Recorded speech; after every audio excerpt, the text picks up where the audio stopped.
Welcome back friends. आज हम लोग बीपीएससी द्वारा आयोजित हेडमास्टर की जो परीक्षा +2 स्कूलों के लिए हुआ था 31 मई 2022 को, उस एग्ज़ाम के पेपर को देखने का प्रयास करेंगे और उसको देखेंगे कि किस रूप में बीपीएससी के द्वारा क्वेश्चन पूछा गया था, कैसे प्रश्न थे, किस प्रकार के ऑप्शन थे, किस सेक्शन से कितने प्रश्न थे और किस प्रकार के ऑप्शन और कठिनाई लेवल उसकी कैसे था और कितने ऑप्शन थे। यह वीडियो थोड़ी लंबी हो सकती है, लेकिन वीडियो के अंत तक आप जरूर बने रहिएगा, जहां पे हम सभी प्रश्नों का विश्लेषण करेंगे और ये देखने का प्रयास करेंगे कि आप लोगों को जो बीपीएससी द्वारा अभी आयोजित किया जाने वाला प्राथमिक विद्यालयों के लिए या 6 to 8 के लिए या +2 और हाई स्कूल के लिए जो एग्ज़ाम लिया जाना है, वह किस प्रकार के क्वेश्चन उसमें हो सकते हैं। निश्चित रूप से आप अगर इसको देखेंगे तो आपके आने वाले एग्ज़ाम के लिए यह काफ़ी हेल्पफुल हो सकता है, तो वीडियो के अंत तक जरूर बने रहिएगा। चलिए शुरू करते हैं। यहाँ पर क्वेश्चन नंबर 1 है कि कांग्रेस में उदारवादियों पर आक्षेप के लिए सुरक्षित वाल्व सिद्धांत का प्रयोग किसने किया था? WC बनर्जी, लाला लाजपत राय, रजनी पालमे दत्त, विलियम वेडरवन या उपयुक्त में से कोई नहीं या उपयुक्त में से एक से अधिक। तो इसका राइट आंसर होता है option number B, Lala Lajpat Rai. देखिए आप यहाँ पे समझने का प्रयास करिएगा। यहाँ ऑप्शन नंबर ई जो है वह सभी प्रश्नों में है, यानी कि 5 ऑप्शन दिए गए हैं प्रत्येक प्रश्नों के, और जो 5वां ऑप्शन है वह है कि नन ऑफ दीज, यानी उपयुक्त में से कोई नहीं या उपयुक्त में से एक से अधिक, यानी कि ऊपर दिए गए जो 4 ऑप्शन है उसमें से कोई भी सही नहीं है, या आपका उत्तर यह हो सकता है कि ऊपर दिए गए 4 ऑप्शनों में एक से अधिक उत्तर हमारे सही हो सकते हैं, तभी आप ये 5वां ऑप्शन को टिक कीजिएगा। चलिए नेक्स्ट क्वेश्चन को देखते हैं। स्वतंत्रता आंदोलन के प्रथम चरण में अतिवादी भारतीय नेतृत्व द्वारा निम्नलिखित में से किसको समझा और संगठित किया गया था? ऑप्शन नंबर ए, Arya Samaj, option number B, भारतीय विश्वविद्यालय अधिनियम 1904, ऑप्शन नंबर सी, बहिष्कार और स्वदेशी आंदोलन, ऑप्शन नंबर डी, असहयोग आंदोलन। तो इस तरीके से इसका राइट आंसर होता है ऑप्शन नंबर सी, बहिष्कार और स्वदेशी आंदोलन। नेक्स्ट क्वेश्चन देखते हैं। भारत का महान वृद्ध व्यक्ति किसे कहा गया है? MG रानाडे, WC बनर्जी, गोपाल कृष्ण गोखले या दादा भाई नौरोजी। तो इसका राइट आंसर होता है डी ऑप्शन, दादा भाई नौरोजी। नेक्स्ट क्वेश्चन को हम लोग देखते हैं। क्वेश्चन नंबर 4, भारतीय राष्ट्रीय कांग्रेस की प्रथम महिला अध्यक्ष कौन थी? सरोजनी नायडू, सुचेता कृपलानी, राजकुमारी अमृत कौर या एनी बेसेंट। तो इसका राइट आंसर होता है option number D, Annie Besant. Next question को देखते हैं। क्वेश्चन नंबर 4 के बाद आपके 5 आता है आपके सामने। क्रिप्स मिशन प्रस्ताव को एक टूटते हुए बैंक पर बाद की तिथि का चेक, यानी कि आउटडेटेड चेक के रूप में किसने वर्णित किया था? महात्मा गांधी ने, जवाहरलाल नेहरू ने, सरदार पटेल ने या मौलाना अबुल कलाम आज़ाद ने। तो इसका राइट आंसर होता है ऑप्शन नंबर ए, महात्मा गांधी। नेक्स्ट क्वेश्चन है, बांटो और छोड़ो का नारा किसने दिया था? MA जिन्ना, मोहम्मद इकबाल, MA अंसारी या मौलाना अबुल कलाम आज़ाद। इसका राइट आंसर होता है option number A, Mohammad Ali Jinnah. Next question है क्वेश्चन नंबर 7, सविनय अवज्ञा आंदोलन प्रारंभ करने का निर्णय किस अधिवेशन में लिया गया था? लखनऊ अधिवेशन, अहमदाबाद अधिवेशन, लाहौर अधिवेशन या कराची अधिवेशन। तो इसका राइट आंसर होता है लाहौर अधिवेशन 1929। चलिए नेक्स्ट क्वेश्चन देखते हैं। क्वेश्चन नंबर 8 आपके सामने है कि भारत के विभाजन को प्रथम बार किसके द्वारा स्वीकार किया गया था? बेबेल योजना, क्रिप्स मिशन, कैबिनेट मिशन या माउंटबेटन योजना। तो इसका राइट आंसर होता है ऑप्शन नंबर डी, माउंटबेटन योजना। नेक्स्ट क्वेश्चन देखते हैं। क्वेश्चन नंबर 9 है कि किस घटना के दौरान वंदे मातरम गीत को एक धार्मिक मंत्र बना दिया गया? बंगाल विभाजन, मुजफ्फरपुर बम घटना या चंपारण आंदोलन या होम रूल आंदोलन। तो इसका राइट आंसर होता है ऑप्शन नंबर ए, बंगाल विभाजन। चलिए नेक्स्ट क्वेश्चन देखते हैं। क्वेश्चन नंबर 10 आपके सामने है, किसकी अध्यक्षता के अंतर्गत मार्च 1940 में रामगढ़ में भारतीय राष्ट्रीय कांग्रेस का 53वां अधिवेशन हुआ था? जवाहरलाल नेहरू, राजेंद्र प्रसाद, मौलाना अबुल कलाम आज़ाद या सरदार पटेल। तो इसका राइट आंसर होता है ऑप्शन नंबर सी, मौलाना अबुल कलाम आज़ाद। चलिए नेक्स्ट क्वेश्चन देखते हैं। क्वेश्चन नंबर 11 है कि बौद्ध धर्म हिंदू धर्म के अंदर एक सुधार आंदोलन था, इन शब्दों को किसने कहा था? BC ला, AB किथ, VP वर्मा या BA स्मिथ। इसका राइट आंसर होता है option number D, BA Smith. चलिए नेक्स्ट क्वेश्चन देखते हैं। क्वेश्चन नंबर 12 है, किसने सोचा था कि प्रथम बौद्धवादी आंदोलन काउंसिल राजगृह में ही होना चाहिए? आनंद, अश्वघोष, बिंबिसार, अजातशत्रु। इसका राइट आंसर होता है ऑप्शन नंबर ए, आनंद। नेक्स्ट क्वेश्चन देखते हैं, किसके द्वारा 3 प्रसिद्ध बंदरगाहों सोपारा, काम्बे और बड़ोच को गुप्त साम्राज्य में मिला लिया गया था? तो है चंद्रगुप्त प्रथम, समुद्रगुप्त, चंद्रगुप्त विक्रमादित्य या कुमारगुप्त। इसका राइट आंसर होता है option number C, Chandragupta Vikramaditya. चलिए नेक्स्ट क्वेश्चन देखते हैं हम लोग। क्वेश्चन नंबर 14, वह प्रथम भारतीय मुसलमान कौन था जो दिल्ली का सुल्तान बना था? नासिर उद्दीन महमूद शाह या मुबारक खिलजी, मसूद शाह या आराम शाह? तो इसका राइट आंसर होता है option number A, Nasir Uddin Mahmud Shah. चलिए नेक्स्ट क्वेश्चन देखते हैं। क्वेश्चन नंबर 15, महान मुगल सम्राटों में से जैसे बाबर से औरंगजेब तक 2 सम्राट राजपूत कुमारियों से पैदा हुए थे। कौन ऐसे 2 सम्राट थे मुगल सम्राटों में जो राजपूत कुमारियों से पैदा हुए थे? आपके सामने ऑप्शन है, ए औरंगजेब और अकबर, 2 बाबर और शाहजहां, सी जहांगीर और शाहजहां, और डी अकबर और जहांगीर। तो इसका राइट आंसर होता है ऑप्शन नंबर सी, जहांगीर और शाहजहां। नेक्स्ट क्वेश्चन चलिए देखते हैं। क्वेश्चन नंबर 16 आपके सामने है, निम्नलिखित में से किसके द्वारा किसानों को उनकी खेती की जमीन से अलग कर दिया गया? यानी किस व्यवस्था के अंतर्गत किसानों को उनकी खेती से अलग कर दिया गया था? वार्षिक बंदोबस्त के द्वारा, महालवाड़ी व्यवस्था के द्वारा, अस्थाई बंदोबस्त के द्वारा या रैयतवाड़ी बंदोबस्त? देखिए इसमें क्या हुआ था, अस्थाई बंदोबस्त के द्वारा क्या किया गया था, किसानों को उनकी ज़मीन से मालिकाना हक हटा दिया गया था। नेक्स्ट क्वेश्चन देखते हैं। क्वेश्चन नंबर 17 है आपके सामने कि 1893 में किसने ब्राह्मण विधवा से शादी की थी? BL महालबारी, दयाराम गिडमुल, ज्योतिबा फूले या DK कर्वे? तो 17 का आंसर होता है option number D, DK curve. चलिए नेक्स्ट क्वेश्चन हम लोग देखते हैं। क्वेश्चन नंबर 18 आपके सामने है, किस अधिनियम ने इंग्लैंड में होने वाले वार्षिक परीक्षा के माध्यम से सिविल सेवकों की नियुक्ति को अनुमति दिया था? यानी किस अधिनियम के द्वारा ये अनुमति दिया गया था कि सिविल सेवकों की परीक्षा लिया जाएगा? तो इसका ऑप्शन है option number A 1833, option number B 1853, option number C 1858 का भारत सरकार अधिनियम या ऑप्शन नंबर डी 1861 का भारतीय काउंसिल अधिनियम। तो इसका राइट आंसर होता है ऑप्शन नंबर सी 1853 का भारत सरकार अधिनियम। चलिए नेक्स्ट क्वेश्चन की तरफ बढ़ते हैं। नेक्स्ट क्वेश्चन है क्वेश्चन नंबर 19, 1530 में दक्षिण बिहार का वास्तविक शासक कौन बना? बहार खां लोहानी, जलाल खां, शेर खां या नासिर खां लोहानी? यह था शेर शाह, शेर खां जो कि बाद में शेर शाह सूरी के नाम से जाना गया था। नेक्स्ट क्वेश्चन है क्वेश्चन नंबर 20, पंचेत की जागीर बिहार में एक भाग के रूप में निश्चित ही वर्णित है। किस भाग के रूप में वर्णित है? इसका है जहांगीरनामा में, तारीख़े शेरशाही में, पादशाहनामा में या आईने अकबरी में? तो इसमें राइट आंसर होता है आपका पादशाहनामा में। नेक्स्ट क्वेश्चन देखते हैं। क्वेश्चन नंबर 21 है आपके सामने, किस भारतीय फिल्म अभिनेता को 2021 FIF पुरस्कार देने के लिए फिल्म आर्काइव्स के अंतर्राष्ट्रीय फेडरेशन द्वारा चुना गया था? देखिए अब यहाँ से आपका करंट का क्वेश्चन प्रारंभ हो गया। अभी तक आपका 20 क्वेश्चन हिस्ट्री का था, अब इसके बाद यहाँ से करंट का क्वेश्चन आने लगा। आमिर खान, अक्षय कुमार, रजनीकांत या अमिताभ बच्चन? तो इसका राइट आंसर है option number D, Amitabh Bachchan. Next question को देखते हैं। क्वेश्चन नंबर 21 है कि विश्व स्वास्थ्य संगठन की E2025 पहल किस पर केंद्रित है? विश्व स्वास्थ्य संगठन यानी कि WHO का E2025 पहल किस पर केंद्रित है?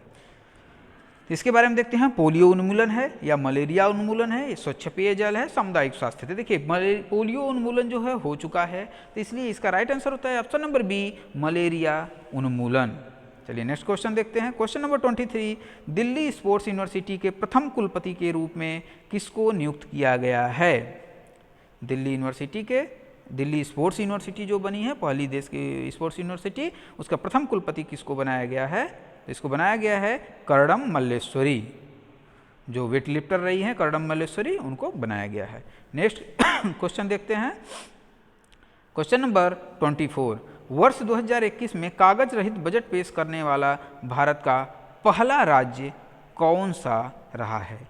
ओडिशा, उत्तर प्रदेश, मध्य प्रदेश या तेलंगाना? तो इसका राइट आंसर होता है option number B, Uttar Pradesh. चलिए नेक्स्ट क्वेश्चन देखते हैं। क्वेश्चन नंबर 25 आपके सामने है कि कोविड का पता लगाने के लिए कृत्रिम होशियारी यानी कि आर्टिफिशियल इंटेलिजेंस AI पर आधारित एक्सरे तकनीक को निम्नलिखित में से किस संस्था के द्वारा हाल ही में विकसित किया गया है? Option number A IIT Jodhpur, option number B AIIMS New Delhi, option number C PGI Chandigarh या डी IIHMR नई दिल्ली। किसके द्वारा विकसित किया गया? तो इसका राइट आंसर होता है option number A IIT Jodhpur. चलिए नेक्स्ट क्वेश्चन को देखते हैं। क्वेश्चन नंबर 26 है कि इंडिया इंटरनेशनल विज्ञान उत्सव 2021 का 7वां संस्करण कहाँ पर आयोजित किया गया? तो इसका राइट आंसर होता है option number D Panaji. Next question है क्वेश्चन नंबर 27। भारतीय ओलंपियन नीरज चोपड़ा ने कितने मीटर की दूरी को थ्रो करके स्वर्ण पदक जीता था? तो आपके सामने चारों ऑप्शन दिख रहा है स्क्रीन पे, और इसका राइट आंसर होता है ऑप्शन नंबर सी 87.58 मीटर।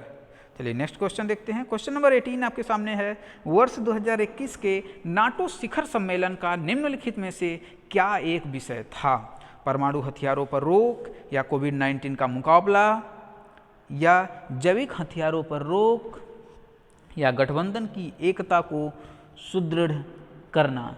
इसमें से नाटो शिखर सम्मेलन का क्या एक विषय था? तो इसका राइट आंसर होता है ऑप्शन नंबर डी, गठबंधन की एकता को सुदृढ़ करना।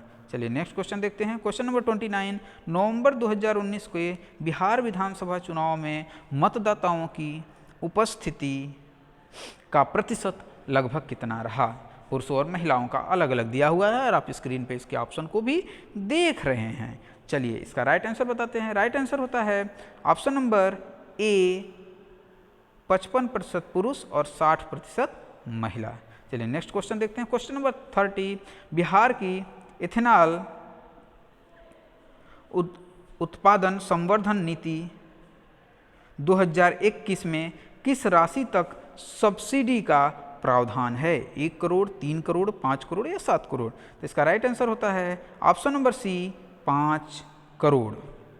चलिए नेक्स्ट क्वेश्चन को देखते हैं। क्वेश्चन नंबर 31 है कि बिहार में दिसंबर 2020 में उद्घाटन हुए नए पुल जिसका नाम है कोइलवर पुल, उसकी लंबाई लगभग कितनी है? 1200 मीटर, 1500 मीटर, 1800 मीटर, 900 मीटर? तो इसका राइट आंसर होता है ऑप्शन नंबर बी 1500 मीटर। चलिए नेक्स्ट क्वेश्चन को देखते हैं। क्वेश्चन नंबर 31 आपके सामने है कि UNIP तथा बिहार सरकार के बीच फरवरी 2021 में हुए समझौता ज्ञापन में निम्नलिखित में से कौन सा शामिल है? कम कार्बन विकास, जलवायु लचीलापन, विद्युत वाहनों का उत्पादन या वनीकरण? तो इसका राइट आंसर होता है ऑप्शन नंबर ई, उपयुक्त में से कोई नहीं या एक से अधिक।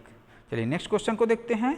क्वेश्चन नंबर 33 है आपके सामने कि 2020-21 में राष्ट्रीय औसत के प्रतिशत के रूप में बिहार की प्रति व्यक्ति आय मौजूदा कीमतों पर लगभग क्या थी? यानी कि 20-21 का राष्ट्रीय औसत के प्रतिशत के रूप में बिहार की प्रति व्यक्ति आय कितनी प्रतिशत थी? क्वेश्चन नंबर आपके सामने है या 33, और इसका राइट ऑप्शन होता है, आंसर होता है ऑप्शन नंबर ए 36%। नेक्स्ट क्वेश्चन आपके सामने है क्वेश्चन नंबर 34। हाल ही में किन दो देशों ने अंतर्राष्ट्रीय चंद्र अनुसंधान केंद्र पर कार्य करने की योजना बनाई है? किस पॉइंट पे अंतर्राष्ट्रीय चंद्र अनुसंधान केंद्र पर कौन से दो देशों ने मिलकर के कार्य करने के बारे में सोचा है? तो इसका राइट आंसर आपके सामने होता है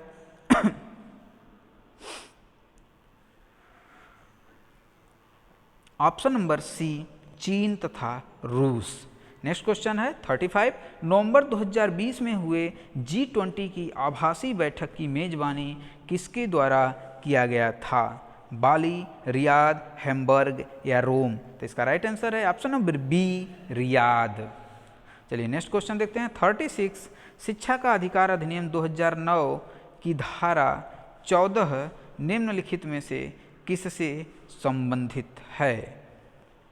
यानी 15 क्वेश्चन आपको करेंट को देखने को मिला है, क्वेश्चन नंबर 21 से क्वेश्चन नंबर 35 तक। अब एजुकेशन से संबंधित कुछ क्वेश्चन आ गया है कि शिक्षा का अधिकार अधिनियम 2009 की धारा 24 किससे संबंधित है?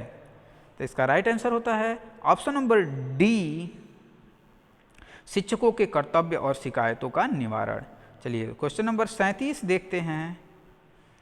क्वेश्चन नंबर 37 कह रहा है कि भारतीय प्रणाली के अनुसार शिक्षा क्या है? भारतीय प्रणाली के अनुसार शिक्षा क्या है?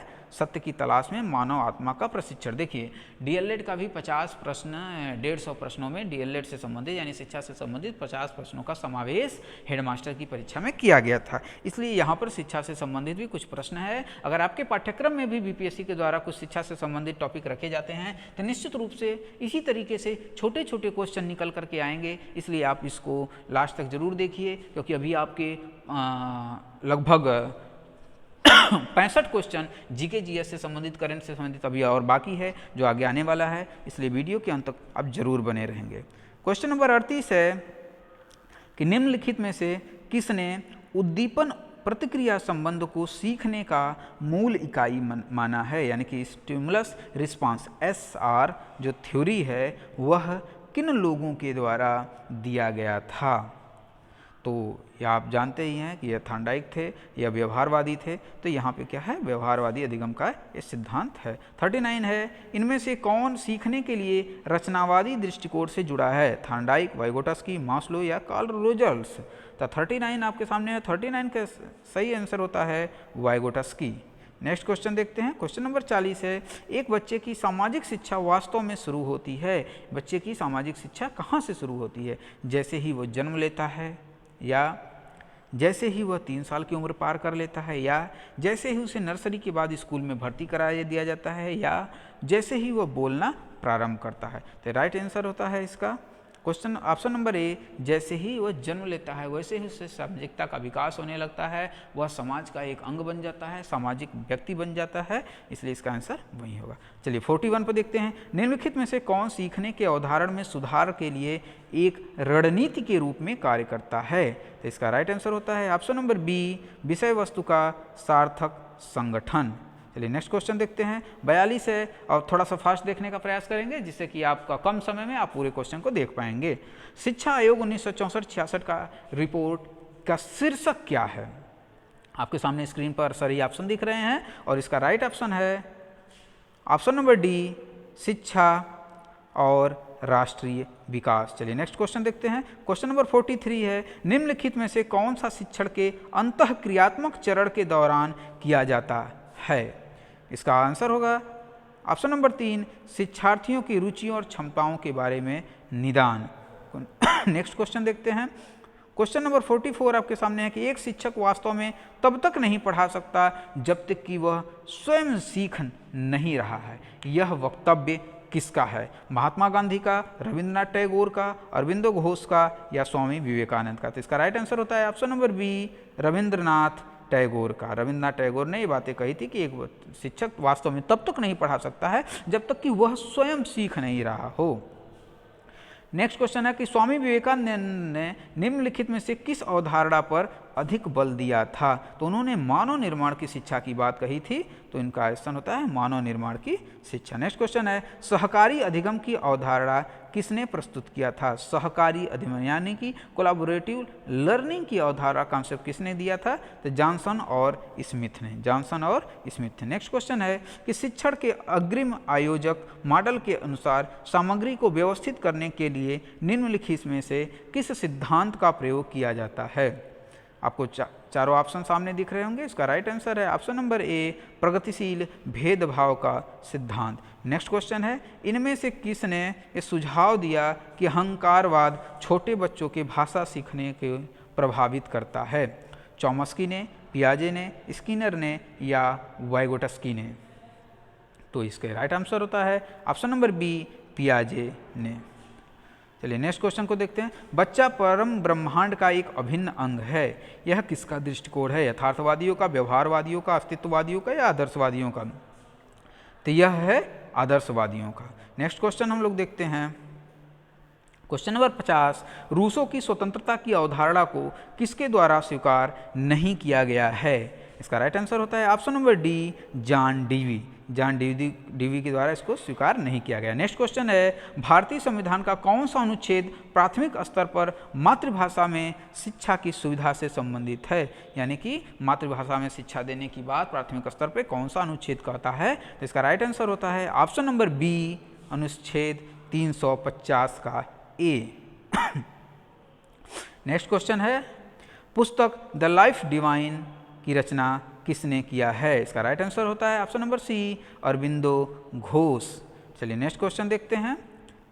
निम्नलिखित में से कौन सा पाठ्य योजना में एक केंद्रीय बिंदु है? यानी कि पाठ्य योजना जब बनाते हैं, हम लेसन प्लान बनाते हैं, तो उसमें सेंटर पॉइंट कौन होता है, किसको ध्यान में रख करके बनाते हैं? तो निश्चित रूप से हम इसमें विद्यार्थी को ध्यान में रख करके बनाएंगे, क्योंकि लर्नर वही है, सीखने वाला वही है। अगर उसको ध्यान में रख के नहीं बनाएंगे तो निश्चित रूप से एक अच्छा लेसन प्लान हम नहीं बना पाएंगे। नेक्स्ट क्वेश्चन है, एमिल दुर्खिम का कार्य प्रणाली उपकरण है?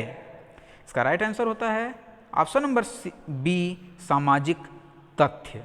चलिए नेक्स्ट क्वेश्चन देखते हैं। क्वेश्चन नंबर 55 है आपके सामने कि किस प्रकार का अनुसंधान सिद्धांत विकास से संबंधित है? विकास से संबंधित कौन सा अनुसंधान का सिद्धांत है? तो बुनियादी अनुसंधान जो है वो विकास से संबंधित है। नेक्स्ट क्वेश्चन देखते हैं। क्वेश्चन नंबर 56, शरीर के अंगों में प्रसार को हम किस नाम से जानते हैं? तो शरीर के अंगों में होने वाला प्रसार या फैलाव वृद्धि के नाम से जाना जाता है। इसका ऑप्शन नंबर ए सही है। चलिए नेक्स्ट चलते हैं। संज्ञानात्मक प्रक्रिया के अध्ययन का क्षेत्र कौन सा है? संज्ञानात्मक प्रक्रिया का अध्ययन का क्षेत्र, तो यह संज्ञानात्मक मनोविज्ञान जो है संज्ञानात्मक अध्ययन की प्रक्रिया का क्षेत्र है। चलिए नेक्स्ट क्वेश्चन है, जीन पियाजे ने संज्ञानात्मक विकास की कितनी अवस्थाएं बताई हैं? प्रमुख अवस्थाएं कितनी हैं? तो वह कितना है 4 है। जीन पियाजे ने कुल 4 प्रमुख अवस्थाएं बताई हैं संज्ञानात्मक विकास की।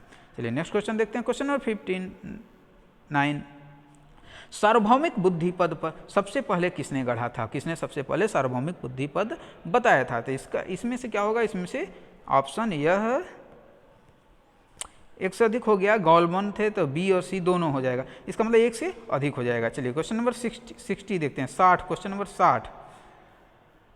बहुत सारे अभी प्रश्न बाकी हैं आपका, लेकिन यहाँ पे हम लोग फिर देखना चाहेंगे इसका, फिर इसके बाद आगे बढ़ेंगे। क्वेश्चन नंबर 60 है आपके सामने।